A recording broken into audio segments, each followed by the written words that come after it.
Hi, everyone. Welcome to Boston Has Entered the Chat. If you love this show, first of all, thank you from the bottom of our hearts.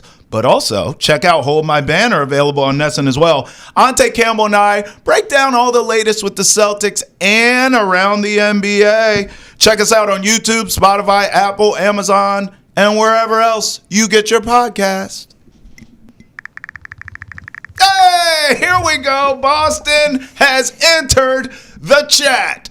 Boo-doo-boo. Travis Thomas here with Kasey Hudson. That's the theme song. Our budget right now, we're working on the theme song, so I tried to makeshift what that was. Like, was I supposed to come in with backup vocals or horns for that matter? Like, as soon as you sounded off, literally, I only tilted my head because I was like, how do I add to this successfully? In case you know, we have to set the tone. We do. And that's one way to do it. And we only get a chance to set the tone together ever so often. So I'm glad that, like, it went down that way. Yeah. So, sound the trumpets, release the doves. By the way, not only are Kasey and I here, we are gambling heavily on March Madness because it's finally upon us. We'll get to that. Plus, the Patriots added some much-needed help on the offensive line. We'll tell you who, at least, much needed. Yeah. And we're talking sports movies and wrestling. I mean, what else do you want Boston Has Entered the Chat to do for you? Because we do it all. Here's the other thing. We're interactive. Email us, thechat@nessun.com. You can also tweet at us using the hashtag NessunChat as well. But Case, I teased it, so I want to get right to it because it always comes back to gambling. Right. March Madness is here. We all fill out brackets. I mean, we're all gambling, so let's do this. This is where we test our mental health. This is where you've seen Case fully out of consistent character. This is where I break character. Especially covering it for years.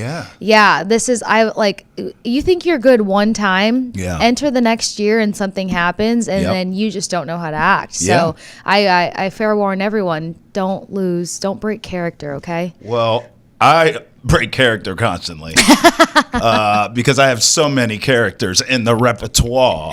However, all of this is why they call it madness, right?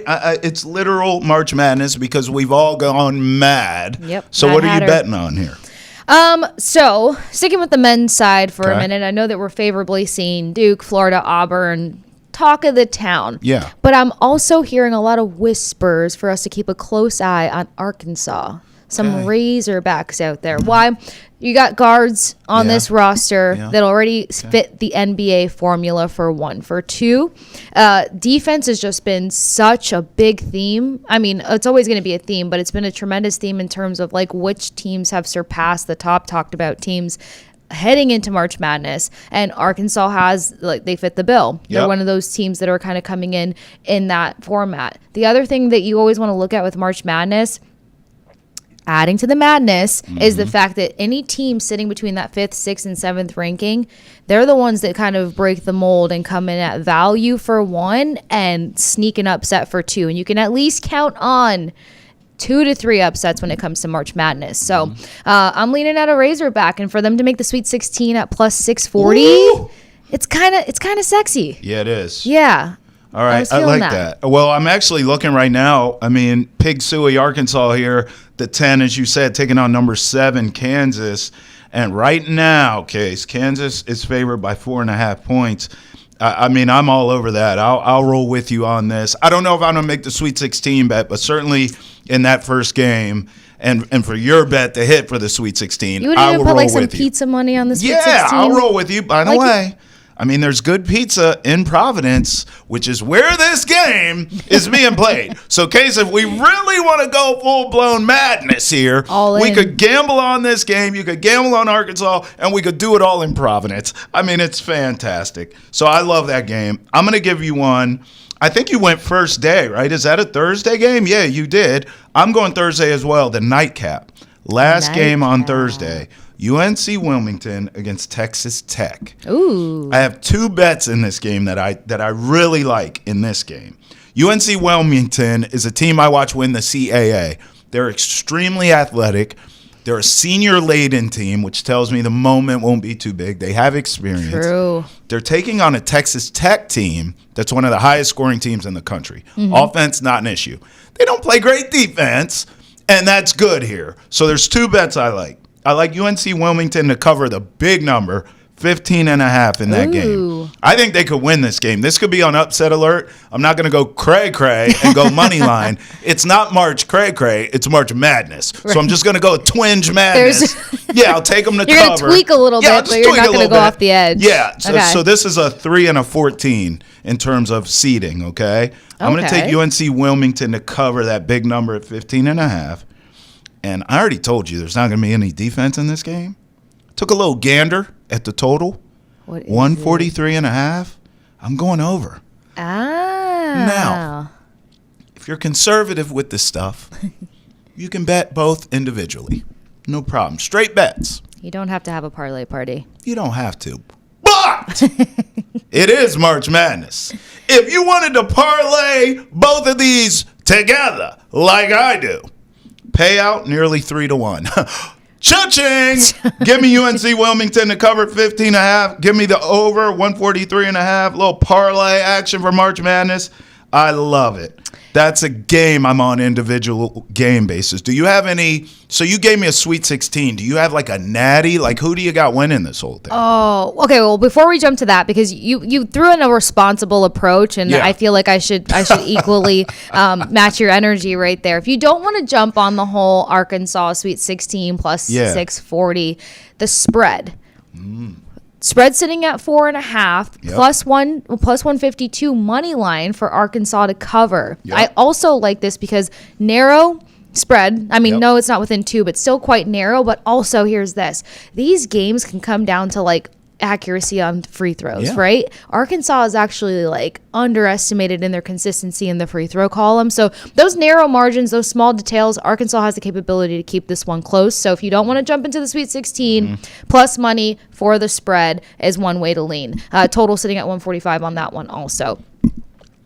National champion. What are you thinking there for the whole shebang? For the whole thing.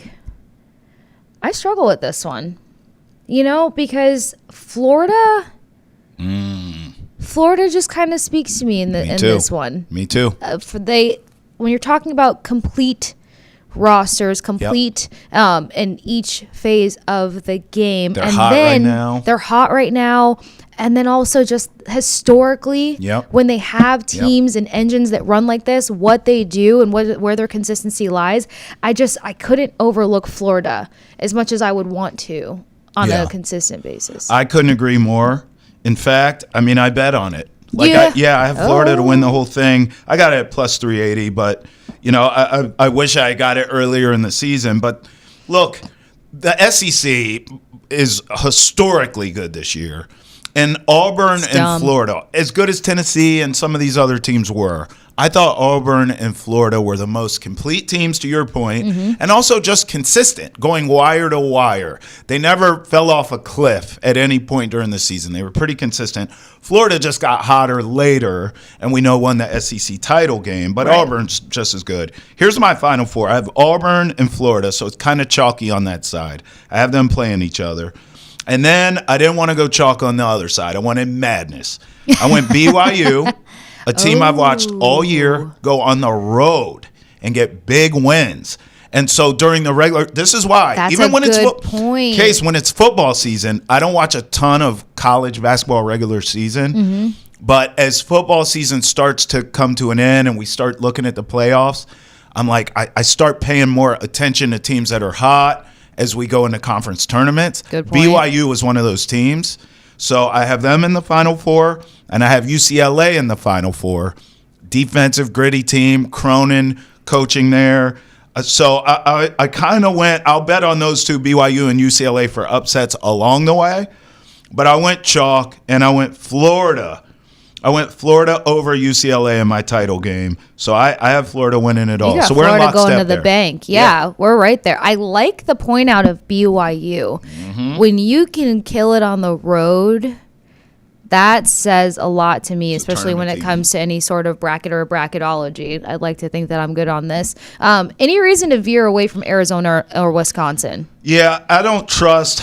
I mean, Arizona always chokes. So some of this stuff is personal. I will say this in all seriousness. Now, we know we can be wrong, okay? So this isn't like gospel. But how many times, ask yourself out there, have you bet on Izzo and Sparty is a good example. Michigan State or UNC or a Michigan Duke State has ruined my life. or a Arizona or a Kansas, and they've burned you. Yep. If that's happened to you in the past and it's consistent, because those are all blue bloods that I name, right? Kentucky you can throw in there. If they've burned you in recent years or they burned you over and over again over the years, it's okay to stay away from them. I mean, honestly, it's why I'm staying away. I'm not, no shade against Arizona. Maybe it's their year, but I've been burned too many times. And I'm just being honest with you. That's why I'm more interested in new blood like a BYU. Yes. Right? Or Texas A&M or an Oregon Duck. As far as whose other team you asked me, you say Arizona and who? Wisconsin. Wisconsin doesn't have enough offense. They're always. It's one of the reasons I don't trust St. John's, even though I love Patino. True. You're going to have to get a stop every now and again. Now, you say, well, Travis, you have UCLA in the Final Four. It's because in their region, they're dealing with Houston and teams like that play low and slow anyways. Good point. So I think stylistically they match up well, which is why I trust UCLA. So some of this stuff is matchups as well. Versus. But honestly, in the end, it does feel very chalky to me. It's Florida and Auburn, the two best teams in the best conference in the country. Yeah. And that's where I feel comfortable betting on, Case. Yeah, I would say that some of those big underdogs, they'll get weeded out as we get closer up to. Switching to the ladies. Who you got? I cannot overlook what USC has done. I just can't. And usually you veer away from people that are teams where it's like, all right, if Watkins shoulders a team, that's their go-to. That's their DNA. A team is going to figure out how to solve that and knock them out. But my gosh, I mean, they've given UCLA their 2 L's, hand-delivered, and fashion and flair, number 1. Number 2, Watkins is going off career-wise and putting up historic numbers consistently. And defense, I'm just going back to the theme of defense. Blocks, steals, making it incredibly impossible pressured positions for their opponents, and then the turnovers that they force. They have players that capitalize on those turnovers. So they're not just creating turnovers. They are making sure they're collecting points on that. I can't look past USC. I like them to at least come out as the tournament Region 4 Spokane winner at plus 200. All right. Well, Spokane. We agreed so much on the men's side. On the women's side, we're going head-to-head. We are going head-to-head. First of all, I think the committee missed an opportunity to potentially give us USC, your Trojans, and Juju Watkins against Paige Beckers in UConn in the Natty, which I would have bet on. Because watching all season long, South Carolina is not quite the same. Texas is a very good team. But I need to see you on this stage. I've seen Juju. I've seen Paige on these stages, okay? True. I like a lot of these teams, but I love those two in UConn and USC. But we're only going to get it in an Elite Eight if they get there. Right. Like, I think that's a missed opportunity. With that being said, I'm on the other side of this. I think Paige Beckers and UConn gets it done. In the same way you sort of feel about Juju and the Trojans, it's how I feel about UConn. Paige Beckers is too great, too all-time of a player to not have one title. At that school, I think it's her time. I don't know how many more title teams or seasons Gino Auriemma has left. This feels urgent to me. True. I'm going to roll with Paige Beckers and Gino to get it done.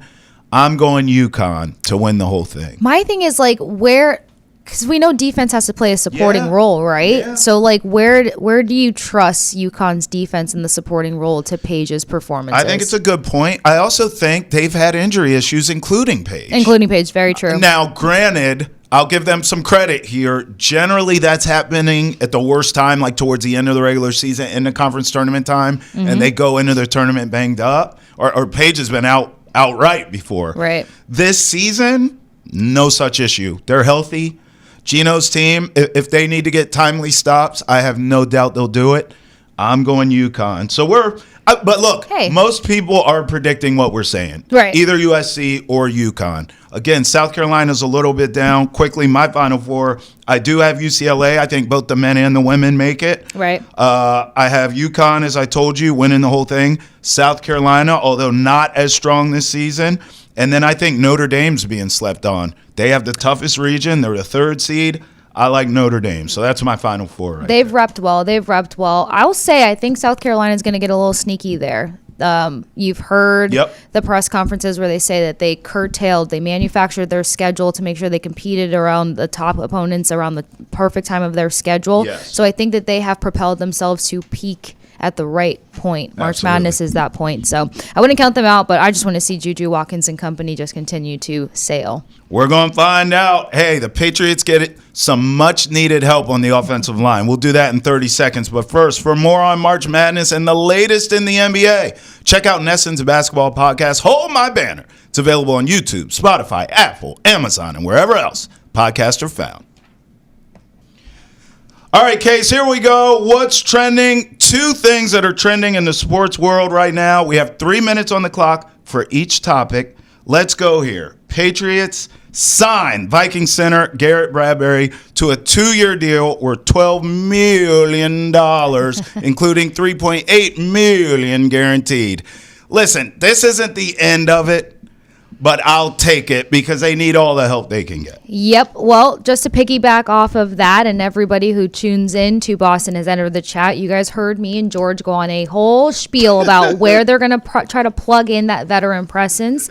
We literally said new blood in the wide receiving room likely and veteran blood on that offensive line. You're trying to bring in somebody who's going to help have a different kind of communication with Drake May, who's in his sophomore season, the most crucial season, because this is really where the prove it happens. So bringing in a center with veteran expertise. I heard the guys chatting about the fact that run blocking numbers look good, pass blocking not as sexy, but still, the system is everything. Mm-hmm. But we knew more than likely they were going to lean towards a veteran presence for this offensive line. So I'm not mad about it. And you're talking about a guy that played a role in a Vikings team that's had some sneaky seasons and performed decently well, and with a wide receiving group that's tremendous. So his numbers might not look all that good, but that's where we got to do eye test versus statistics. And y'all know I'm a numbers nerd, but that eye test doesn't lie sometimes. I'll take it. I wouldn't call you a nerd. I would just say you're into numbers. There's nothing wrong with that. A number cruncher. A number cruncher. There's nothing wrong with that. Look, you said new blood. I don't give a damn if it's new blood, old blood, any blood. Just help somebody. Just get offensive linemen. I know it's funny that you and George sit around and talk about offensive linemen because I didn't think anyone liked talking about offensive linemen with George. It damn sure ain't me. So I'm glad he found a friend. We have had to. But it was a great conversation because it was, are they going to pick up in the draft for O-line or is it going to be wide receiver? Well, if things drop accordingly, you keep the tempo young between quarterback and wide receiver because they'll elevate at the same time. But where that veteran brain and mental and IQ has to come in significantly is going to be the offensive line. So yeah, I think that's fair. I also have seen a lot of Vikings fans trolling and being that's what I was hearing. Lord, he's a first round pick. Sometimes with these teams, if you don't live up to, by the way, sometimes way too high expectations that aren't even fair. Unrealistic. Okay? Yeah, if it's unrealistic expectations, he didn't live up to it, everyone's going to badmouth him. Right. I had a Ravens fan tell me before Ronnie Stanley came back, I didn't hear anything after he came back to the Ravens, how ironic, but when it was rumored that the Patriots were going to go after him, Case, I had a Ravens fan DM me and be like, oh, good luck with Ronnie Stanley. Ravens fans are sick of him jumping off sides in big moments. Bruh. Right. Patriots fans want a big moment. I mean, at this point, if we can get the offensive line right with this defense and this young quarterback, we'll take big moments. Jump off sides. But from what I saw last season, this was a JV offensive line. So, all teams, fans will badmouth guys. Yeah. It doesn't necessarily mean that the guy's a bad player. Yeah, and that's why I mean system means everything. That's right. System means everything. We don't know what the situation was to his left and to his right, and if his role was amplified or if he had to spread himself a bit thin. Yeah. But you're talking about a guy came into the league 2019 and has been a part of monumental Viking moments. So, yeah. I think it'll fit for now. Preach. All right, did you check this out? Because I haven't seen it. Happy Gilmore 2 dropped a trailer. So here it is from Netflix. Adam Sandler is back in his happy place. Happy Gilmore 2 arrives July 25. So first of all, let me say this. I loved Happy Gilmore, the OG, okay? Happy Gilmore 2, I'm not going to lie. I haven't seen the trailer, but I was thinking, do we really need a sequel to that? Well, maybe. I don't know. And then I realized, wait, Netflix? Oh, it's free. Yeah. I mean, oh my God, that's what changed your mind? I don't have to go to the theater and pay those prices. Do people still go to theaters? I mean, listen, some people, if you're a Happy Gilmore fan and it came out in theaters, I bet people would. I'm a Happy Gilmore fan. What, you wouldn't go? I haven't been to a theater in like... When's the last movie you saw in a movie theater? Maybe 2 years ago, Christmas. Oh, that's not that long ago. But I was like a movie theater goer. Like, you know what I mean? Like, I was excited. And plus, like, Guy Ritchie's one of my favorite directors and stuff. So, like, I was on it. What movie was that? That you saw 2 years ago. 2 years ago. I can't recall. You can't even remember. Yeah, see? So it stunk, and it wasn't worth the money. I mean, you see the price of eggs. You know what popcorn costs these days? Well, now you got to reserve the seat, right? So it's not just like popping up. You got to reserve because you get to recline. It's more comfortable. I actually think I fell asleep the last time. It was like I was in Vegas for my 30th birthday, went to a movie theater because we stayed way past anytime you should stay in Vegas. Yeah. And I think I went to sleep, so... Anyway, that just tells you a lot. I mean, that tells you a lot right there. I am a Happy Gilmore fan, though. I did see the trailer. Tell me about it. I will say it still had a lot of the... the quirks and the one-liners that you can look forward to. There was a weird part though where he's talking about like something in terms of like paving the way for like a new generation or younger people or something like that. Mm-hmm. I caught it at a glimpse, but I was just like, what is this going to be? Like, it's almost like they're teeing it up for something else to come down the line. Yeah. So, and then once you break out of like a sequel, things get weird. So that was the only thing that I was like, if they tee it up for a whole nother movie during this entire return, I'm not going to be a big fan of that. But the Gilmore outfits, the pride of the bees on his chest, his hat, and everywhere else, the mismatching, it's very much like reliving Happy Gilmore. I love it. I think you have to come into this movie, and I haven't seen the trailer yet, but I think you have to temper expectations. I'll give you an example. It's not a sports movie. But we all love Coming to America, the OG. Well, when they made Coming to America 2, I remember thinking, like, there's no way you can match what the first one did. So I went into it already feeling that way. Right. Like, just give me some of the quirks, some of the nostalgia. Make me laugh a few times. I'm not going to hold you up to the standard of the original all these years later. Right. And I liked Coming to America 2 because of that. But people who went into it thinking this may be funnier. I've been waiting for this for all these years. We're disappointed. So that's all I'm saying. Like, if you go into Happy Gilmore 2, like, hey, I just want to see some of the nostalgia stuff, make me laugh a little bit, it's all good. There's no issue. Nostalgia, and I'll say this. If you were a Shooter McGavin fan, you just liked the nature of his character. We've been seeing clips, and if you don't follow the Shooter McGavin account on Twitter, X, whatever you want to call it, go follow it, because he wasn't really involved in the trailer. And I feel like he's going to have a significant, like, chaotic, neurotic role in the return. Yeah. And that will make it even more interesting for me. That'll keep me invested. So all right, let's see what Shooter McGavin does. Well, listen. Do you think there are sports movies that deserve a sequel? We'll talk about it in 30 seconds. But first, do you want to hear all about Boston sports? Check out Nesson's daily sports podcast, Boston Has Entered the Chat. You too can enter the conversation by tweeting at us using the hashtag NessonChat, or you can always email the chat at Nesson.com. Boston Has Entered the Chat is available on YouTube, Spotify, Apple, Amazon, and wherever else podcasts are found. All right, Case, we teased this. What sports movie do you think deserves a sequel? Because I'm going to throw you a 90s one. I used to love this movie called Blue Chips.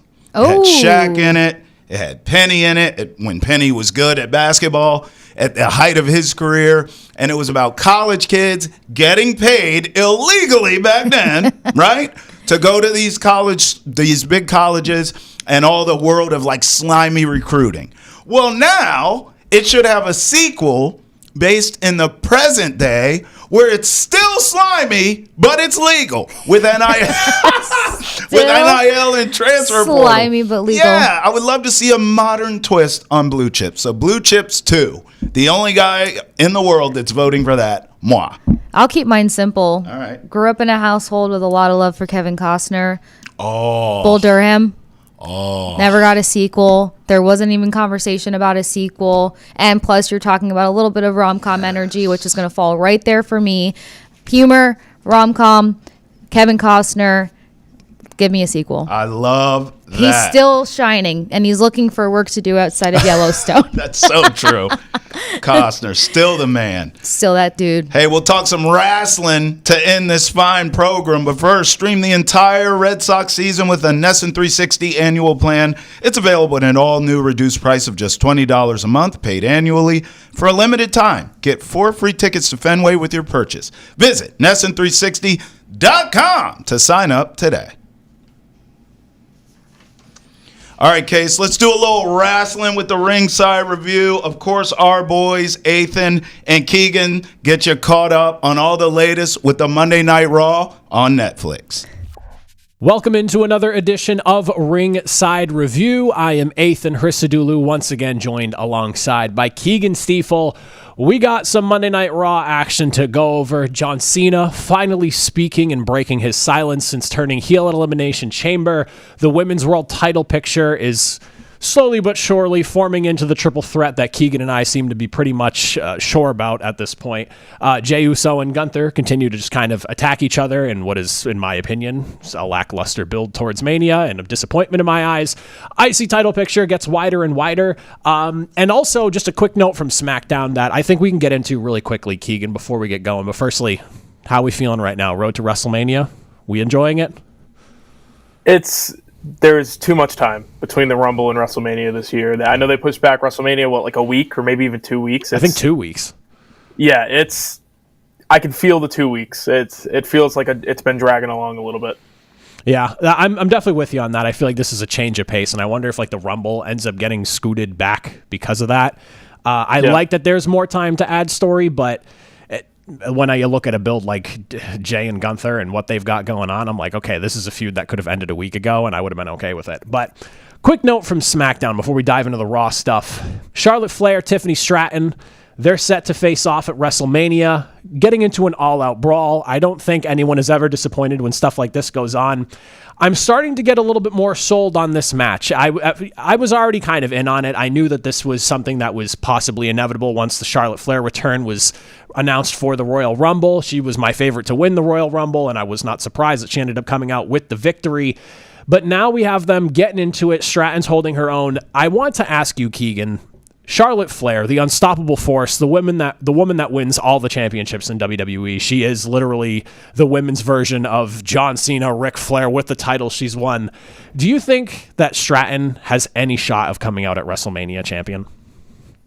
No, but I don't say that in terms of I think they're just gonna, Charlotte wins clean and then moves on, and then Tiffany has to move somewhere else. I think the way they view this is maybe a longer term story, and it's already, like we said, everything feels like it's been going too long leading into WrestleMania, but maybe this is one of those situations where you take the belt off Stratton and then you make her the babyface chasing the heel. That feels like the way they would go about it. It's just classic wrestling, right? You're always going to tell a better story when the babyface is chasing, not when they're the champion. So that feels like the most likely outcome. I wouldn't be totally surprised if they just try to move in a different direction because they've had so much time with this build. But, conventional wisdom would say that they're going to take the belt off her and maybe let her chase it a little bit. Yeah, the unfortunate reality is I'm kind of in the same boat with you too, and I was hoping that maybe you'd be on the other opposite end of that because I have a hard time believing with the way Charlotte's return was built and has been made out to be so far, her coming back and losing is a bit anticlimactic, and setting up Tiffany to turn into the face, because she's a weird tweener, I would say, at this moment, where she was like a heel with Nia Jax, but then kind of turned face, but like she still has the like bratty attitude thing to her. So I feel like giving her like a full-fledged face turn in the chase to Charlotte just makes a lot of logical sense. But I am looking forward to it more. I like the way that brawl kind of set things up, with ultimately her flipping off of the LEDs of the stage to like take out Charlotte Flair and all the security. They're making Stratton look like a legitimate threat and like she has the chance. Yeah. So when you suspend the belief, you're like, oh my God, like, okay, maybe Tiffany's really able to get the upper hand here. But I do feel like I'm with you on that one. I was just curious what your thoughts were from that. We don't get to cover SmackDown much, so I wanted to touch on that a little bit. But let's take a look at Monday Night Raw. What everyone's here for. John Cena, Cody Rhodes finally going face-to-face. Before we got the face-to-face, though, John Cena essentially coming out and blaming his toxic relationship with the WWE Universe on the heel turn that we are currently witnessing here. I've got to say, my initial reaction, I'm kind of slightly underwhelmed. And I don't want to sound like I'm just hating to hate, because this has been something that I have waited my entire life for at this point. I grew up with the John Cena Golden Shovel fully fledged in the making as it was happening. But I was hoping for a little bit more than some of you booed me, so I'm not happy about it anymore. Especially it took him 20, 25 years to finally be upset about it. I'm a little bit lost on that, and I want to know if that was enough of an explanation for you, Keagan, and if you think that maybe that there's something else to it that we're not getting, because that was kind of the impression I was left with.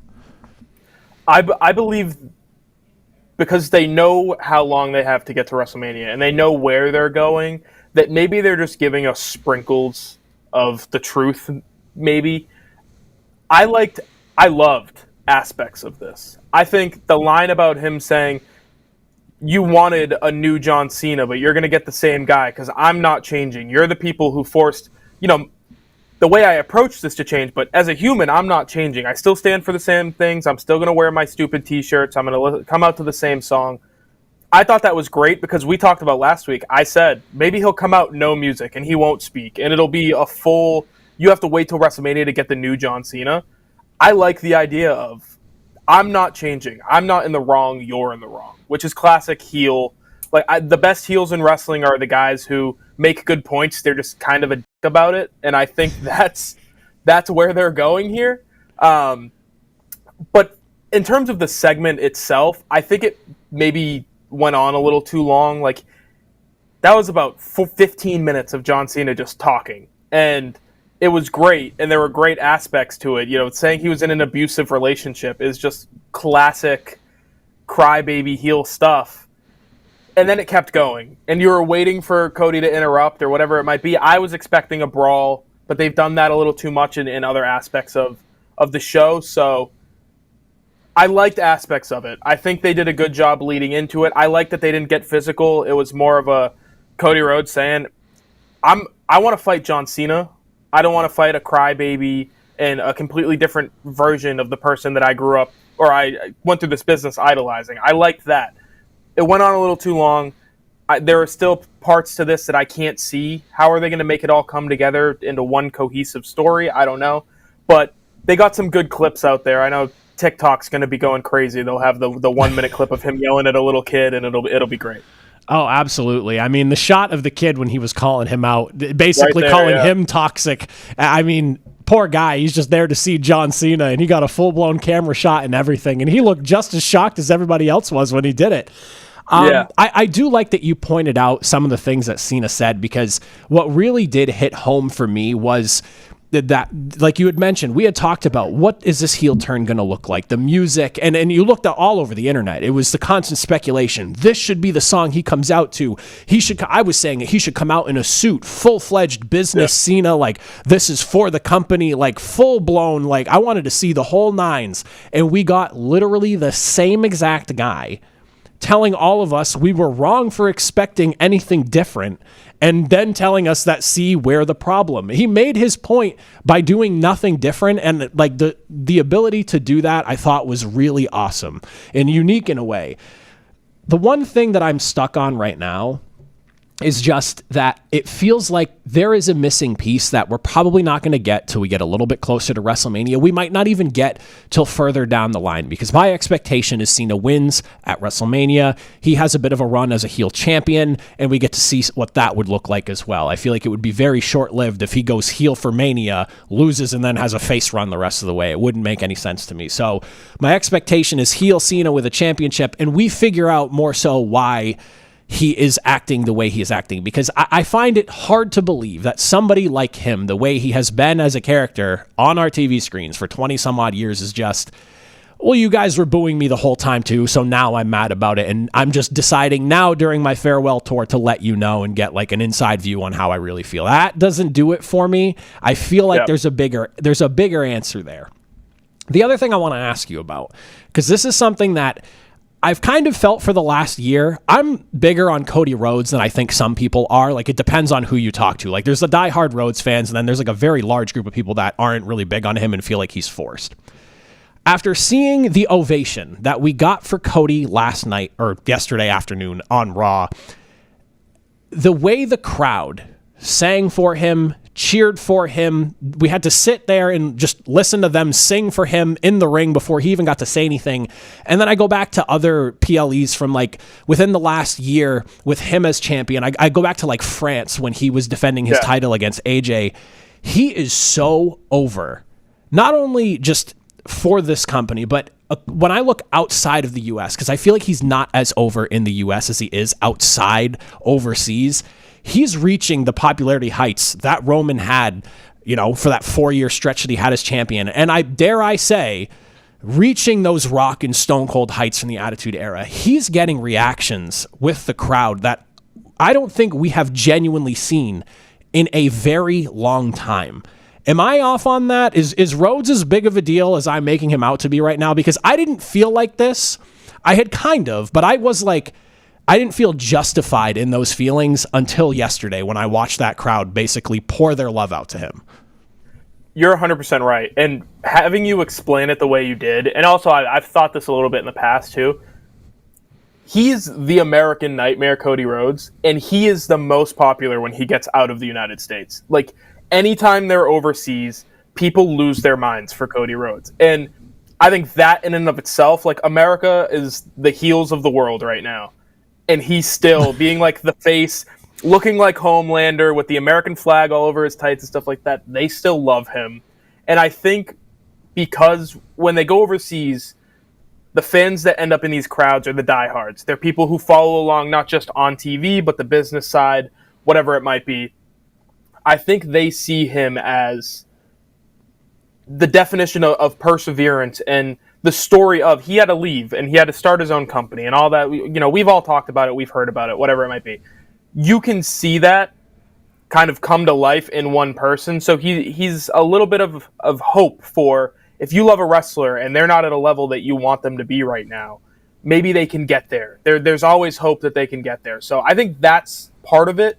But I don't disagree with you at all over the fact that Stone Cold, The Rock, John Cena, early days, these peak height of their heights, just the number one guy in the company. I don't think it's crazy to say that he's getting to that level at all. And I think WWE business-wise is getting back to a point. They'll never reach what they were in the Attitude Era. Just the world is not that way anymore. But they're getting to a similar level to where they don't have to worry about selling out buildings and they can run bigger shows, whatever it might be, and they can do it because he's at the top of the card and they know that he's going to sell tickets. So I agree with you in terms of the crowd reaction and being a fan of wrestling. Like, we're not going to act like we're wrestling journalists or whatever it might be. Every time he comes out and the woe is getting ready, like he gets down on the knee, he's about to do the woe, I love it. And I think you probably love it too, because how couldn't you? It's classic professional wrestling.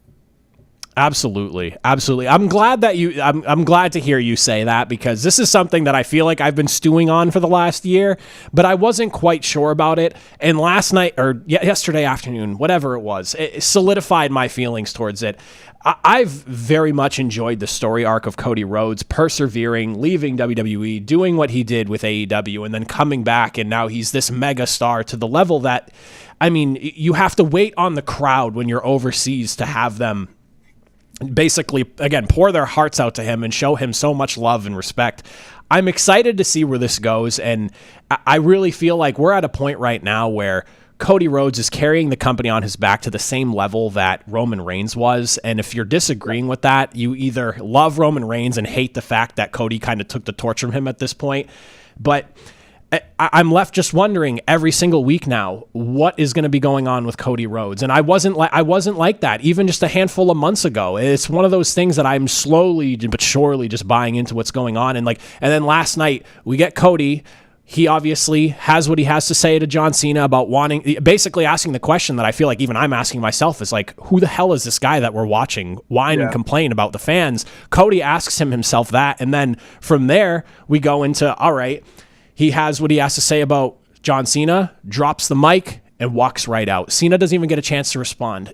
They're doing such a good job with him, and he's doing such a good job himself of playing this song for us that we're all enjoying, and they're not missing a single beat. And now I'm sitting here like, all right, well, John Cena didn't even get to say anything to him. Like, where do we go from here? And I'm like anxiously awaiting Raw next week. And this is like a feeling that I haven't really had about wrestling. I'm 29 years old now, since I was like a teenager. So I'm sitting here like, where is this all going? So what Cody and John are doing right now is unbelievable. I think Cody every single day is just blowing me away more and more. And again, I'm somebody who was not as high as I am on him now, maybe a year or two ago.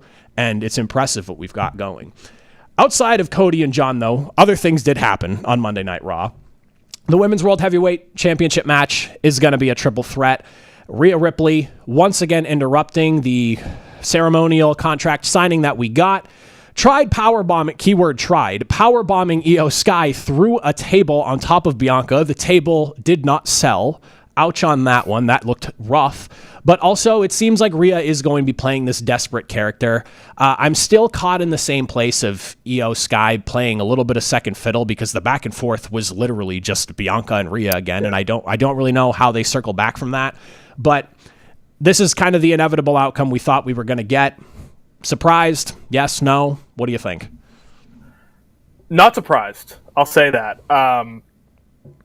I look at this a little bit differently than you, I think, where I'm giving them the benefit of the doubt that they're going to play into the fact that Io is second fiddle. Like, this is a feud between Bianca and Rhea, and Io just happens to be the champion, and she happens to have the belt that they're fighting over.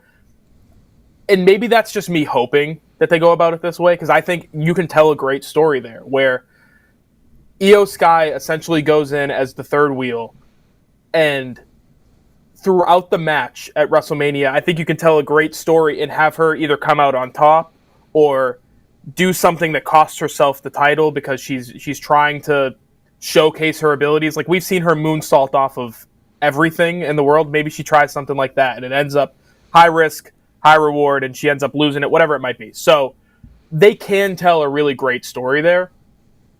Am I going to give them the benefit of the doubt? I don't know, because we've seen this a lot, especially with the women's division over the last couple of years, and I'm not going to be like Triple H doesn't know how to book the women, but it doesn't seem like there are great stories. It seems like, all right, there's a title, and somebody's going to come fight for the title, and then they get it, and then bring on the next challenger. They have an opportunity to tell a really great story. So I hope they do. I just don't know if they're going to be able to, because like you, I see it as maybe it's unintentional that she's the third wheel. Maybe it's that's just how it comes across because that's how they're treating her. So we'll see. But like you said, you asked the question of did you see this coming? I think we saw this coming 3 months ago. Like the second EO was even mentioned as a possibility for the title with Rhea. It was like, all right, this is probably going to end up being a triple threat. It just makes too much sense. Wow, so good on you, because I was actually not on that. When I heard the announcement of the Io Rhea match, I was, especially the night after Elimination Chamber, and Jason and I talked about this a lot.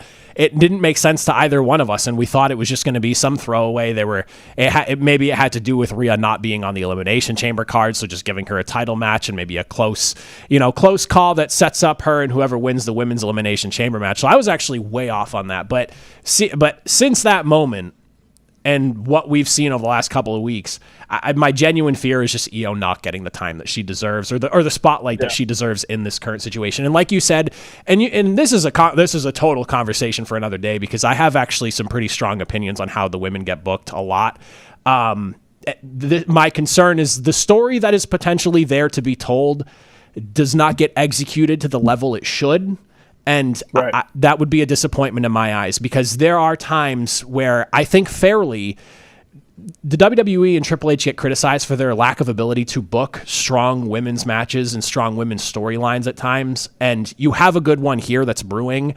I genuinely just hope that it doesn't turn out to Io was a backseat driver to basically Bianca and Rhea, simply for the fact of they just wanted to have Io in the spotlight and protect one of them from taking a pin at the big show in a few weeks here. Yeah. So I hope that's not the case. But one final thing we got. Go ahead. Just real quick, I think these are the three best women they have in the company: Rhea, Bianca, and Io. And you're putting them in a position. Just let them hit a home run. Like that's all you have to do. You just have to allow them to be. I think Rhea all around is the best women's professional wrestler we've seen in a very long time. I think Bianca in ring is unbelievable. I think Io, there are a lot of women who try to do what she does with the high flying, like high risk, high reward. A lot of smaller women, obviously. She does it better than anybody else. And I said last week, she's so charismatic. And without being able to speak the language, fully, that they're presenting on TV, she's still the most charismatic woman in the ring. Every time I'm like, she's great. She's awesome. So my plea to WWE is just let them do what they do. Let them be successful, and don't book them into a corner where you're going to end up disappointing people because you're not allowing them to be what they can be. Agreed. No, believe me, I'm on the same exact page as you. Same exact page. And I hope they tell the story that needs to be told here. One thing that we need to get into before we go, the Intercontinental title picture. I was in my glory a couple of weeks ago because I thought we were getting AJ Styles, Braun Breaker, and that was a match I didn't know that I wanted until I saw the confrontation presented to me. Now, in that same time, or in that span of 2 weeks or so, Finn Balor gunning for a shot. Penta last night made it very clear he wants his opportunity. Dom costing Finn his match this past Monday as well. It feels like this might end up turning into the 5, 6, 7-man ladder match-esque type of match that has wrongfully, in my eyes, and I would like to hear your opinion on that quick, replaced the Money in the Bank match that used to be at WrestleMania every single year, and it pops up from time to time now in its absence. It seems that's the way we're going to go. So, 2 questions. Are you fine with a 6-man match or whatever it ends up being for the IC title? And 2, do you believe that Money in the Bank should have never left WrestleMania? 1, fine with it. Give me as many car crash matches as possible. My favorite wrestling match of all time is TLC 2. It's just dudes throwing each other through tables, jumping off ladders. There's no psychology. It doesn't tell the story, that there are 7 points to a wrestling match. There's none of that. I want dudes throwing each other off of high objects, crashing through tables, and trying to grab stuff off of a cable. Like that's what I'm into. So give me the ladder match. I want as many of those as possible. Obviously you can't do that at every, you can't build out a show full of just garbage wrestling, but I want one. Give me one garbage wrestling match at every show. So I'm fine with it. I'm excited about it. I do think that's the direction they're going. Without a doubt in my mind, they have so many good mid-card talents right now that you have to showcase them. And I know there are 2 nights. And on the SmackDown side, there's the U.S. title. It's LA night, and it's probably gonna be Jimmy Uso. We'll talk about that at a different time. But I like the idea of having this with Money in the Bank. Now that there's a men's match and a women's match, and then they changed it back when they took it off of WrestleMania and they had their own pay-per-view. It was SmackDown and Raw, right, for each of the world titles. I don't think you could have 2 Money in the Bank matches at WrestleMania. So I understand why they did it. I do miss, like, WrestleMania is the end of the season, but it's also the start of the season in my eyes. Like, from WrestleMania to the next WrestleMania, that's the football season, the baseball season, whatever. I like the idea of this is the guy. This is the wild card. He can do whatever he wants. He has up to a year. He can wait all the way till the next WrestleMania. He can cash in whenever. I miss that aspect of it, but I understand why they did it, because they have too many of those matches to where you can't just have a full night of car crash wrestling, even though that's my jam. That's fair. I maybe it's because I grew up with Money in the Bank at WrestleMania, so the nostalgia hits for me a little, and I'm sure you did too. But that's one of those things I just miss. So I guess I'm fine with the IC match as well, if it ends up being something along those lines. Like you said, I completely agree. At least one car crash match, and like we got that last year with the ECW like Extreme Rules Philly match that they had. Yeah. Like, give me one car crash match. There's some one-on-ones, and we can get into this maybe next week about what I would like to see develop beyond that 6-man ladder match, whatever it ends up being. But for the sake of not having Money in the Bank, I'm fine with an IC title match having 6 men. But that is all we got time for today. Keagan, as always, thank you for joining me. This was another edition of Ringside Review. If you all made it to the end, greatly appreciated. We'll see you all next week to talk some more wrestling. Those guys do a great job, Case. I just wish I was still into wrestling the way I used to be. I mean, John Cena being a bad guy is pretty cool. I feel like I can get into it. My kids are getting of age. But I got to ask you on our way out, if you were a wrestler, what would your wrestling name be? Because with my knees at this point, I just call myself the Flying Ligament. Because the second I started wrestling, you would just see all the tendons are going to separate. Whatever ligaments I have left are flying everywhere. What about yours? You can go with tendonitis. Just call yourself the itis. You don't know which one's going to hit you. It sounds dangerous and villainous. The itis has entered the ring. Okay, guys, I had to resort to Google because I think my joints and ligaments are still good to go, so I couldn't lean the way that Travis did there. 2 things stuck out to me. At first, I was like, oh, the sweet tooth smasher, because I think I've talked about it plenty, how as an adult I have candy for dinner. But then I was like, no, this makes more sense. The candy cannonball. Oh! I totally could live up to that, I think. I could still do some flips off the ropes. I mean, I could still flip as an individual, but off the ropes I might need a little practice. But Candy Cannonball coming at you. For the Candy Cannonball, Kasey Hudson, the itis, Travis Thomas. Thank you for rolling with us here inside. Boston has ended the chat. Till next time, drop an elbow. Peace.